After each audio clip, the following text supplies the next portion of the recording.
S'il vous plaît, n'oubliez pas de vous abonner. Aujourd'hui, j'ai l'habitude de dire, ce n'est pas parce qu'il y a des problèmes qu'il y a la solution, non.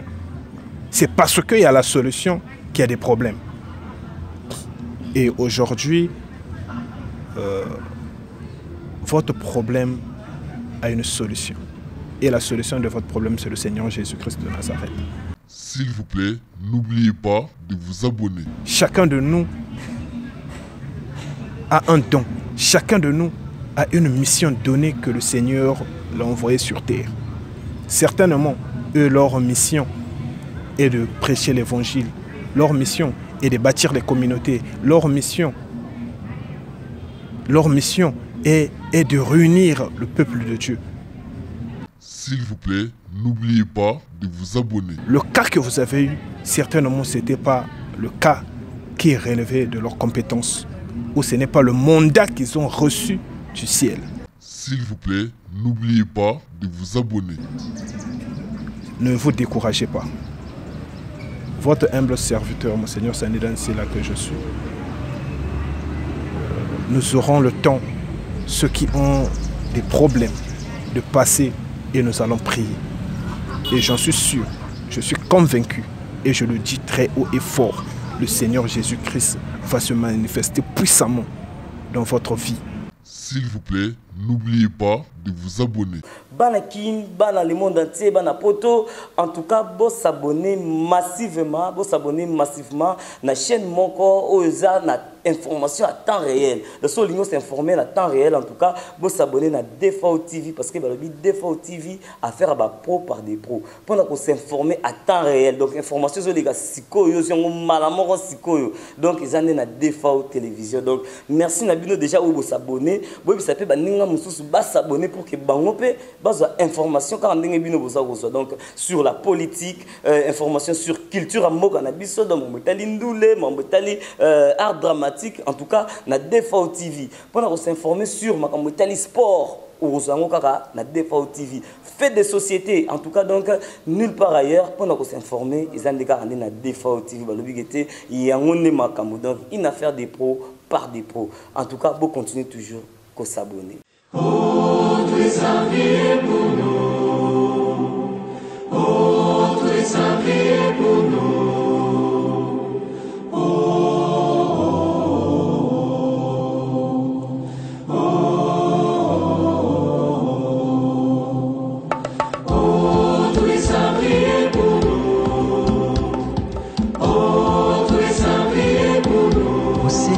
Pitié, ô Christ, prends pitié. Sainte Marie, Mère de Dieu. Voilà, fidèles téléspectateurs, bienvenue dans ce tout premier numéro de l'émission Homélie des Saints. Homélie des Saints, où ezali émission, ils ont édifié le peuple de Dieu, ils ont kosunga bana nzambe, ils ont kopé sa bango ba directive, ou ba koki kozwa concernant spiritualité à bomoina bango. Donc encore une fois, bienvenue na Homélie des Saints. En tout cas, le lot tokolobe la sujet moza très complexe, natina likambotali exorcisme. Je pense que tu belé ba kaka terme wana ba kaka moana exorcisme kasi ba ebité et nikolobanini. C'est quoi l'exorcisme? Alors avec l'évêque Monseigneur Sanidan, c'est avec lui que nous allons devoir parler autour de ces sujets vraiment qui est très complexe. Monseigneur, bonjour d'abord, bienvenue dans l'émission Nabiso. Bonjour Hervé. Je suis très heureux que vous m'ayez accordé du temps de recevoir votre humble serviteur que je suis à l'émission Homélie des Saints. Voilà, Monseigneur Sanidan, avant d'entrer dans le vif de notre émission, Tokozon en a moins mouki, biso, Yozali Mokambi. Il y a l'église catholique copte autocéphale. Oyo et belé ba yebité ce qui n'a beaucoup c'est caca donc en bref on peut expliquer biso c'est quoi l'église catholique copte autocéphale. Bon, l'église catholique copte autocéphale est une église catholique mais de rite oriental. Et ça église de rite oriental patriarcat qui a été créée par le pape Léon XIII en 1895. Mais nous aurons le temps de bien parler sur l'église catholique copte parce qu'il faut remonter à l'origine de l'église copte, qui est une église apostolique créée par Saint Marc apôtre en 43 après Jésus-Christ. Et l'église catholique copte est née en 1895 par le pape Léon XIII. Et ça autocéphale parce que c'est une église qui est autonome à ce jour. Donc nous avons l'intercommunion avec Rome, mais nous ne dépendons plus de Rome. Nous avons un primat parce que nous avons déjà reçu l'autocéphalie. Donc nous avons reçu l'indépendance en un mot. Donc l'autocéphale, cela veut dire l'indépendance. Oui. L'autocéphalie. Oui, ça veut dire que l'Église devient indépendante, ça devient autonome. Et vous ne dépendez pas directement du pape? Non, on ne dépend plus directement du pape parce que nous sommes autonomes. Vous êtes autonome. Nous avons un primat, mais nous savons au-dessus de la hiérarchie, il y a le pape qui est là, le pape actuel, il y a le pape François Ier. Voilà, déjà, entrons dans les vifs de notre émission, parce que, comme je l'avais annoncé au début, nous allons devoir parler autour d'un sujet qui est très complexe. Il s'agit bien de l'exorcisme. Exorcisme. Exorcisme en soi est zanini. C'est quoi d'abord l'exorcisme, monseigneur? L'exorcisme, avant de parler de l'exorcisme, il serait de parler de l'exorciste. Parce que l'exorcisme, c'est l'ensemble des pratiques, des prières que l'exorciste met en pratique pour délivrer une personne, un lieu ou une chose. Or, le mot exorciste vient du latin, qui tire ses origines dans le grec ancien, qui veut dire conjuration. Or, le mot conjuration veut dire ordonner au nom d'eux ou parler au nom d'eux. Donc quand tu ordonnes quelque chose ou une personne au nom d'une entité ou au nom de Jésus-Christ, ou bien parler au nom d'eux, c'est ce qui veut dire conjuration. Voilà ce qui veut dire exorciste. Mais l'exorcisme, par contre, c'est des prières que l'exorciste fait ou des rites qu'il tient afin d'emmener l'exorciste jusqu'à bout. Est-ce que pouvons-nous faire le parallélisme entre l'exorcisme et la délivrance? Donc, entre délivrance et exorcisme, ou bien différence ni les anakatsuana? Il y a une très grande différence entre la délivrance et de l'exorcisme. Dans la généralité, tout ça c'est la délivrance. Mais arrivé à un certain moment, on voit ça ne coïncide pas, c'est pas la même chose. Parce que la délivrance, c'est quand on demande à Dieu de délivrer quelqu'un. Or l'exorcisme, c'est quand l'exorciste impose directement et ordonne directement à l'esprit de quitter. C'est ça la différence. Donc dans la délivrance, là on implore à Dieu d'agir. Et dans l'exorcisme, c'est l'exorciste qui ordonne. Qui ordonne directement à l'esprit de libérer le corps par le pouvoir que nous avons reçu du Seigneur Jésus-Christ. Alors, c'est-à-dire tout le monde peut pratiquer l'exorcisme? Tout le monde ne peut pas pratiquer l'exorcisme. Tout le monde ne peut pas pratiquer l'exorcisme. L'exorcisme demande... c'est un travail où c'est quelque chose de très affiné. Et c'est réservé à une élite donnée. Parce qu'il faut d'abord recevoir les sacrements, être ordonné ou consacré pour pratiquer de l'exorcisme. Vous allez remarquer dans le livre de Saint Matthieu, dans le livre de Saint Matthieu, au chapitre 10, au verset 1, c'est le Christ qui appelle tous ses 12 disciples et leur donne le pouvoir d'aller chasser les démons. Donc, en ce moment-là, il leur administre le sacrement. Il leur administre le sacrement afin qu'ils aillent exorciser partout où ils iront. Parce qu'un exorciste, c'est celui qui a la capacité de disséquer une maladie mentale et ce qui est spirituel. Un exorciste, c'est celui qui a une très grande connaissance et qui demande une quantité assez suffisante d'énergie. Un exorciste, c'est celui qui s'impose beaucoup de discipline naturellement dans la prière et dans la méditation. Et l'exorcisme n'est pas donné à n'importe qui. Tout le monde peut faire les délivrances ou les prières de libération, mais tout le monde ne sont pas appelés à faire l'exorcisme. Tout le monde ne sont pas appelés à faire l'exorcisme. Vous allez remarquer dans le livre de Saint Matthieu, 17, au chapitre 17, le verset 17, le Christ descend de la montagne et un père vient, il dit: Maître, je suis venu, j'ai demandé à tes disciples de délivrer mon enfant, ils ont prié toute la nuit, mais l'esprit n'est pas sorti. Et le Christ les traite de race d'incrédules, il dit: Emmenez vers moi l'enfant.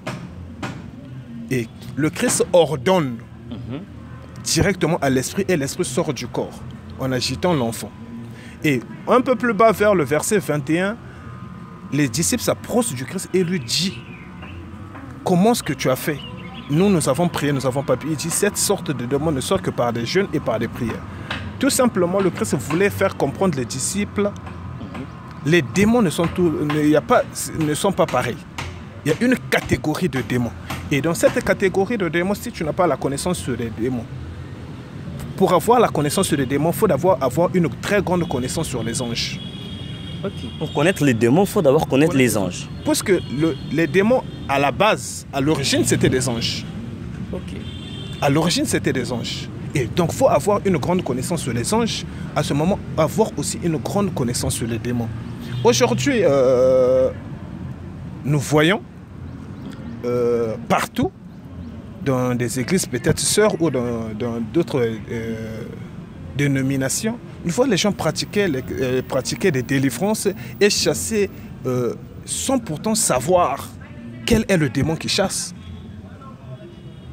Aujourd'hui, vous allez chasser le démon de la stérilité, vous allez chasser le démon de la pauvreté, vous allez chasser le démon de l'enfant, vous allez chasser des démons sans pourtant connaître leur nom et sans pourtant savoir le procédé, comment chasser un démon. Or, un exorciste, c'est celui qui a cette capacité-là. C'est celui qui sait distinguer la possession et l'envoûtement. C'est celui qui sait ce problème-ci, ça ne demande pas beaucoup de prières, ça demande juste des prières de libération. L'exorciste, c'est celui qui sait voir un problème psychologique et un problème spirituel. Donc, l'exorcisme n'est pas demandé à n'importe qui. Aujourd'hui, vous allez remarquer, il y a de ces soeurs, il y a de ces frères qui ont subi beaucoup de séances de délivrance. Ils sont partis dans multiples églises, on les a délivrés, on a prié, ils ont délivré. Mais le même problème continue à persister.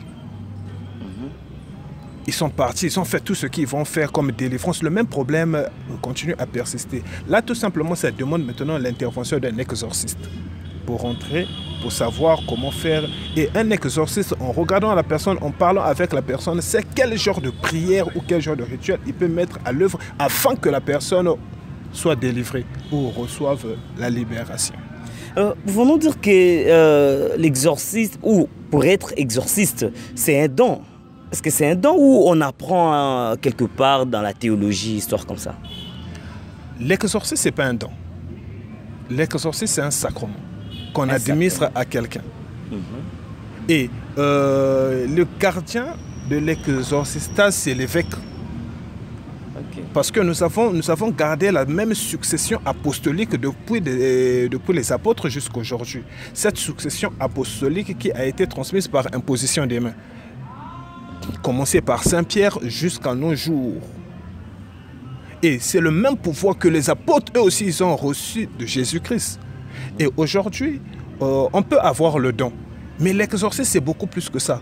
L'exorcisme, ça demande beaucoup. Ça demande d'abord beaucoup des études. Ça demande beaucoup de discipline. Ça demande une vie de prière intense. Ça demande beaucoup de méditation. Et en fait, ça demande beaucoup de discipline, l'exorcisme. Donc, un don, c'est quelque chose, c'est un pouvoir qu'on est avec. Or, l'exorcisme, c'est un pouvoir qui se transmet. Aujourd'hui, nous avons des exorcistes, nous avons des diacres exorcistes, nous avons des prêtres exorcistes et nous avons des évêques exorcistes. Tout simplement par le pouvoir par le pouvoir qui a été transmis, le pouvoir qu'ils ont reçu. Mais aujourd'hui, c'est l'exorcisme. D'ailleurs, pour trouver d'abord des prêtres ou des diacres exorcistes, c'est d'abord difficile. C'est très difficile. Donc ce n'est pas tout prêtre qui est exorciste? Non, c'est pas tout prêtre qui est exorciste. C'est pas tout prêtre qui est exorciste.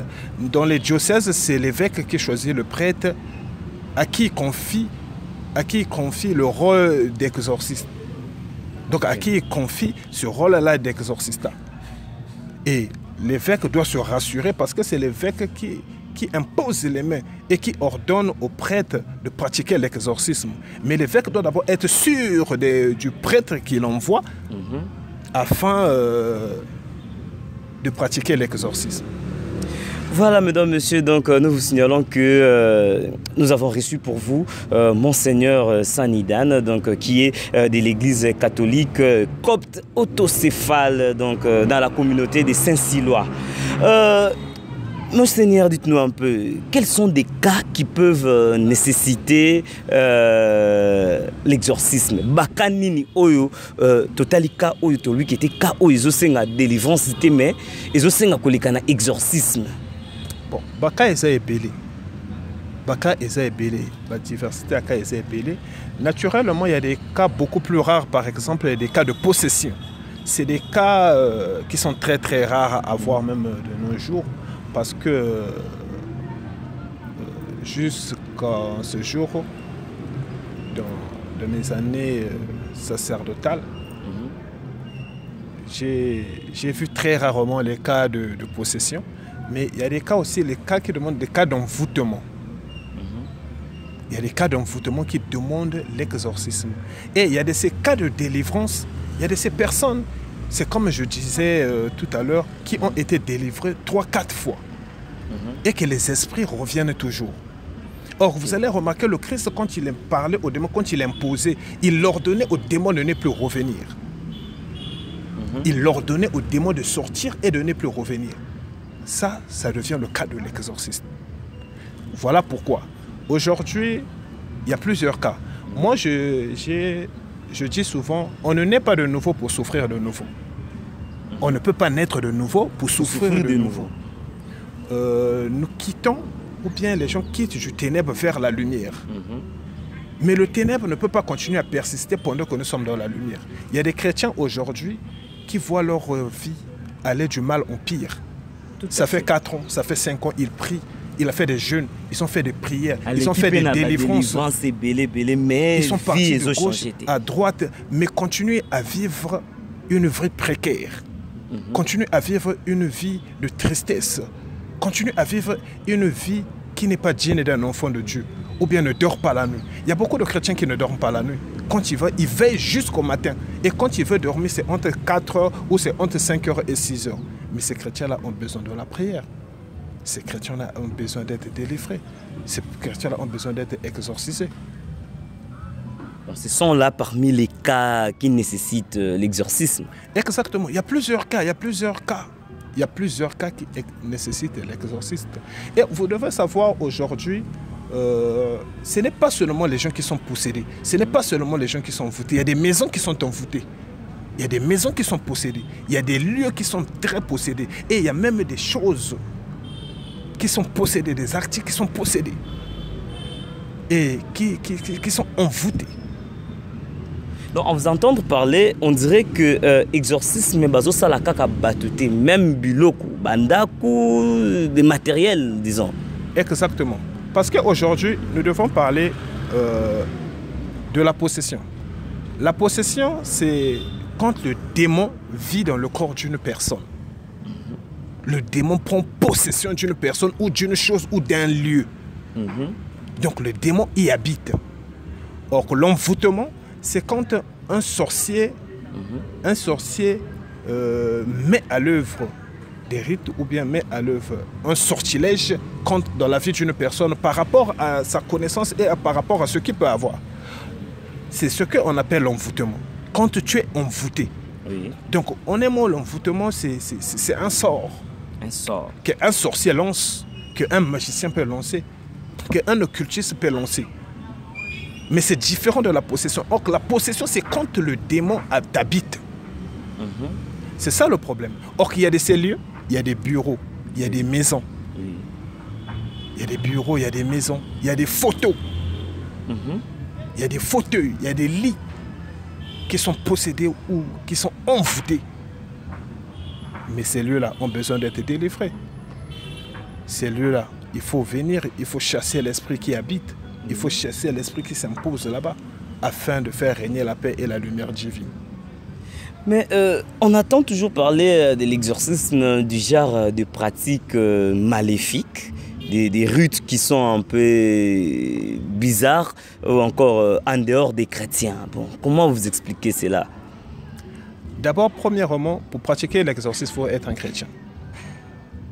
Premièrement, pour pratiquer l'exorcisme, il faut être un chrétien. Aujourd'hui, ne confondez pas les choses. Ne confondez pas les choses. Parce qu'il y a des gens, des charlatans, qui ont eu peut-être la chance de lire 2-3 livres d'exorcisme, de mettre ces prières en pratique. Ce ne sont pas des exorcistes. Ok. Ce ne sont pas des exorcistes. Et aujourd'hui, souvent, il faut éviter des on-dit. On dit qui a dit. Qui est parti quelque part et il a vu c'était des pratiques maléfiques. Ou qui est parti quelque part et a vu c'était de la magie noire. Souvent, les gens, il y a un constat que j'ai fait. Et c'est un constat que j'ai beaucoup fait plus en Afrique. Les gens ont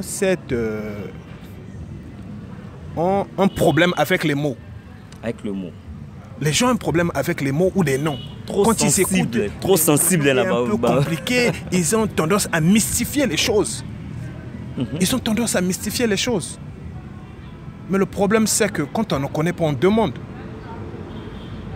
Les apôtres ont pratiqué l'exorcisme. L'exorcisme, ce n'est pas peut-être une pratique qui est née d'aujourd'hui. Les apôtres ont pratiqué l'exorcisme. Le Christ a pratiqué l'exorcisme. Enfin, Hervé, le Christ a pratiqué l'exorcisme. Les apôtres ont pratiqué l'exorcisme. Et ce pouvoir apostolique, nous recevons ça des apôtres. Parce que l'évêque est le gardien de la succession apostolique. Donc les gens aujourd'hui n'ont pas besoin d'extrapoler ou n'ont pas besoin de mystifier certaines choses.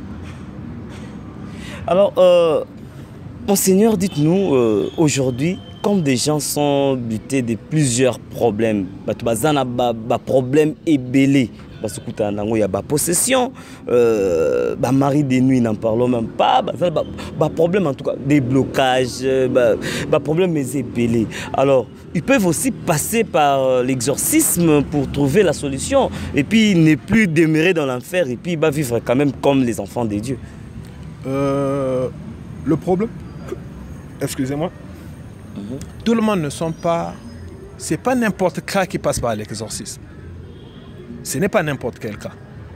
Il y a des cas qui nécessitent juste des prières de libération. Il y a des cas qui nécessitent les sacrements. Il y a des cas qui nécessitent... Vous savez, il y a de ces chrétiens qui voient leur vie de foi tourmentée parce qu'ils ne sont pas baptisés. Ok.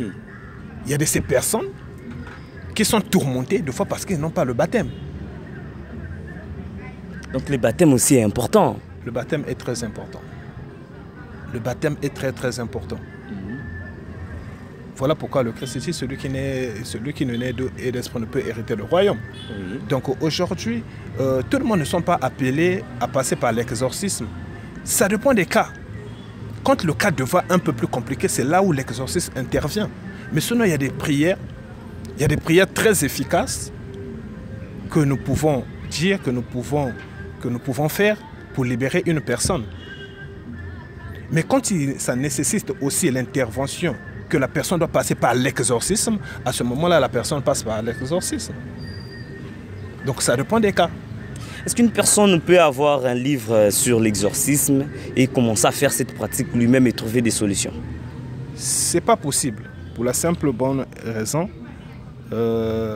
voir un livre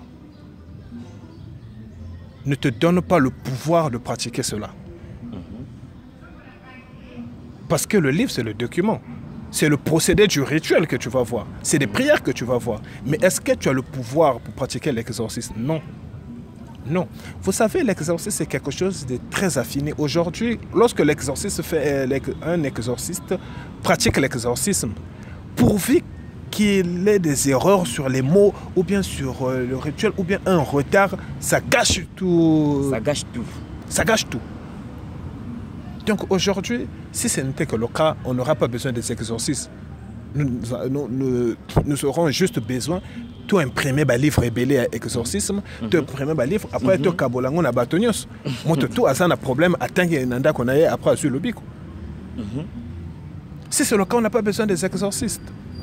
Ou bien le Christ n'aura pas besoin d'administrer, ou bien de donner le pouvoir d'exorcisme aux apôtres. C'est ça le problème. Vraiment, petit à petit, nous tendons vers la fin de l'émission Nabiso. Tout ce qui est vraiment malin, mais comment la souka émission Nabiso. Alors, bande connaissance au bayoki message au ebimi na Monseigneur Sanidan. À koki kobenga na numéro isa affiché au bas à la télévision Nabino pour na kokota en contact na communauté à Saint-Silouane. Enfin, il y a koya na ba problème, na ba cas difficile nyonso wo kokuta nango. En tout cas, je pense que le Seigneur fera vraiment grâce pour que tu puisses trouver solution. Monseigneur, tu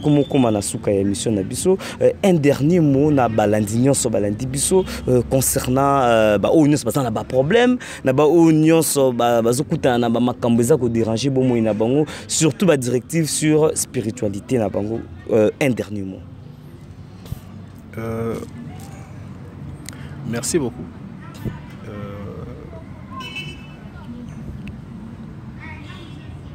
Le Seigneur Jésus-Christ est le même hier, aujourd'hui et éternellement. Il n'a pas changé. Je sais qu'il y a des chrétiens, il y a de ces chrétiens qui sont nés de nouveau mais qui continuent à souffrir de nouveau. Il y a de ces chrétiens qui se sont découragés parce qu'ils ont pleuré, ils ont prié, ils ont jeûné, ils ont fait des programmes de pénitence, ils sont partis sur les montagnes, ils ont cherché Dieu, mais leur problème et les cas ne fait que s'empirer du jour au lendemain. Ils ne trouvent pas la solution. Et beaucoup de chrétiens ont pris le soin et ont pris la résolution de dire qu'ils ne vont plus prier.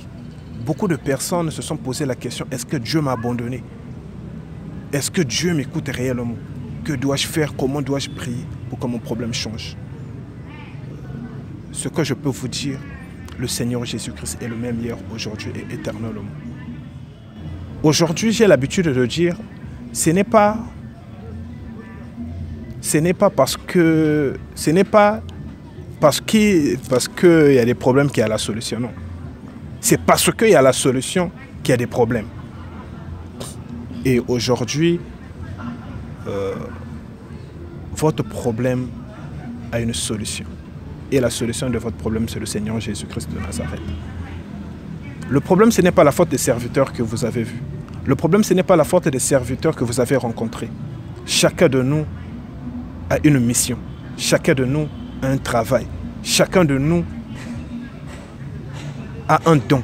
Chacun de nous a une mission donnée que le Seigneur l'a envoyée sur terre. Certainement, eux, leur mission est de prêcher l'évangile. Leur mission est de bâtir les communautés. Leur mission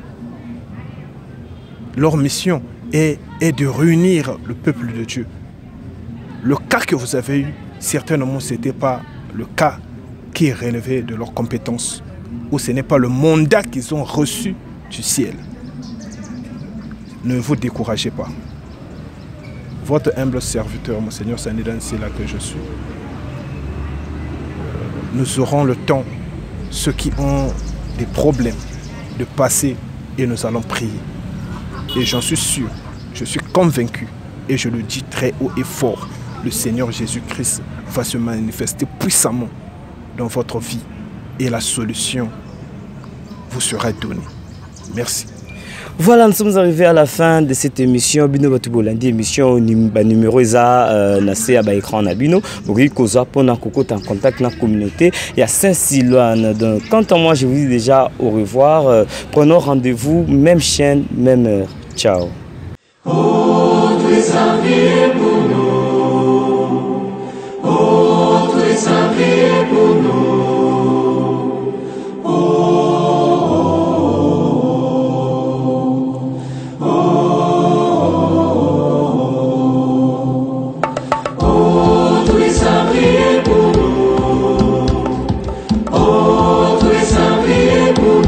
Seigneur, prends pitié.